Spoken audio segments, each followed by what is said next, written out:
Next, Eros's parents adore Asia. Eros panics. And Eric, he's planning to stage a business coup. Will Asia be able to stop it, or will Eros do that for her instead? Stay tuned. Part 9. Mountain Retreat and Childhood Confessions. The helicopter ride to the Marinetti estate was smoother than Asia expected, though the view of jagged mountains and endless forests made her grip her seat a little tighter. Through their headset radios, Eros explained, "My parents chose this location because it's defensible. Only one road in, cliffs on 3 sides. And before you ask, yes, they're paranoid." Asia smirked. "Sounds like someone I know." Eros ignored that. "There's another villa at the base of the valley, bigger, meant for future generations." He cleared his throat. "Not that it matters. I told them I'm never going to use it." Something twisted in Asia's chest. Why does that damn thought bother me? Before she could analyze it, the chopper descended onto a private helipad. The estate was a sprawling stone and wood masterpiece, half fortress, half luxury retreat. And then, chaos! My baby brought a girl home. Esther Marinetti, a petite whirlwind of energy, rushed forward and crushed Asia in a hug before she could even step off the helipad. "And she's gorgeous!" Ricardo, Eros's father, a taller, slimmer, silver-haired version of his son, grinned. "We were starting to think you'd die alone, son." Eros groaned. "For the last time, we're here because she's in danger. It's not what you think." Esther waved him off. "Pfft, danger, romance, it's all the same in the end." She looped her arm through Asia's as numerous servants took their luggage from within the black and purple metal bird.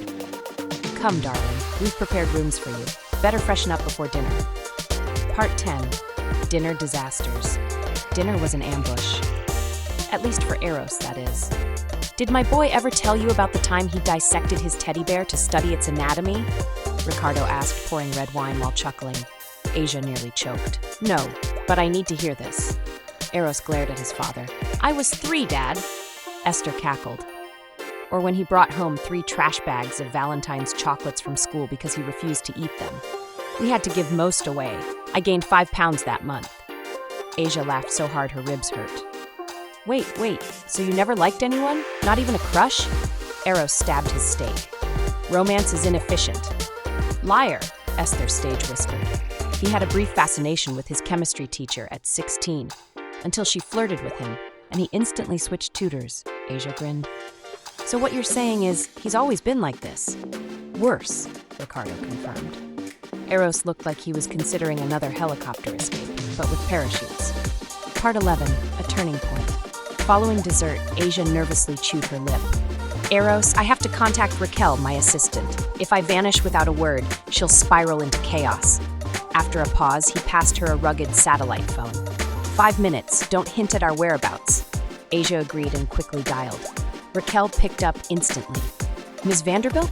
Thank heavens. Where are you? Your uncle just convened an emergency board meeting. He's declaring you've deserted the company and demanding interim leadership." Asia froze, fury rising. "That snake." Eros, overhearing, stood abruptly. "I'll take care of this." She gripped his arm. "Don't you dare go by yourself." "I won't be alone." His tone hardened. "I have proof, and now I have justice." Esther and Ricardo shared a knowing glance, sensing the unspoken spark between the two, though neither would admit it. They tactfully held their tongues. As Eros marched toward the helipad, Asia shouted, "Come back safe, understand?" He didn't look back, but she could have sworn his lips curved faintly. To be continued. Next, Eros confronts the boardroom. Asia, refusing to wait, enlists her host's aid to trail him. And Eric? He's about to learn the cost of provoking a tactical genius consumed by wrath. Will Eros dismantle the coup, or will Eric unveil a final, lethal ploy? Don't miss the showdown. Part 12, the final showdown and a new beginning. Ricardo Marinetti wasn't just a doting father. He was a former Air Force pilot with a private helicopter fueled and ready at all times. It seems that all the males of this family are scrumptious plus connected to the military, one way or another, thought Asia. "Let's go get your man, kid," he said, tossing Asia a headset. Meanwhile, at a meeting room of the Vanderbilt Industries Tower, Eric had already begun his hostile takeover. "With my niece's unexplained absence, I move for an immediate vote to instate me as interim CEO," Eric declared, oozing false concern. The board members shifted uneasily until the double doors burst open. Eros strode in, flanked by Chief Murray and a team of officers. "Senator, you've lost any right to this company." You're under arrest for murder, conspiracy, and being generally insufferable. Eric laughed. Prove it. Eros tossed a manila envelope onto the table. Inside, photos of the sabotaged car, signed confessions from the hired felons, and a copy of the interrogation tape. The men you hired to tamper with your older brother's brakes are already in custody. You'll be joining them very soon.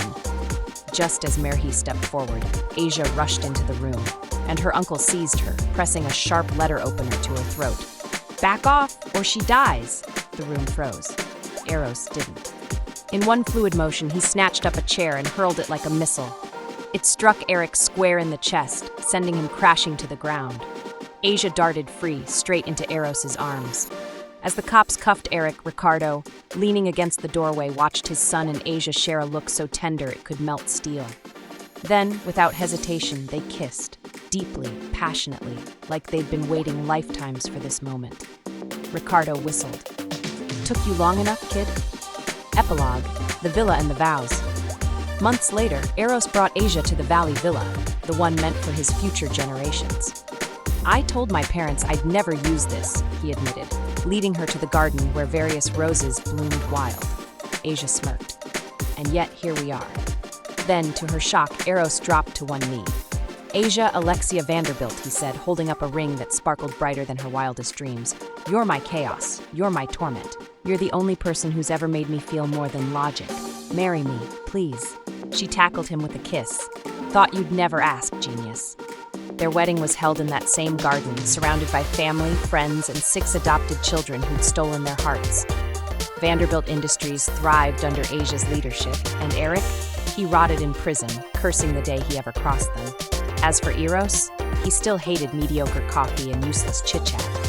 But love, he decided was the best kind of madness. Author's note, no shit, Sherlock, the end. Or is it?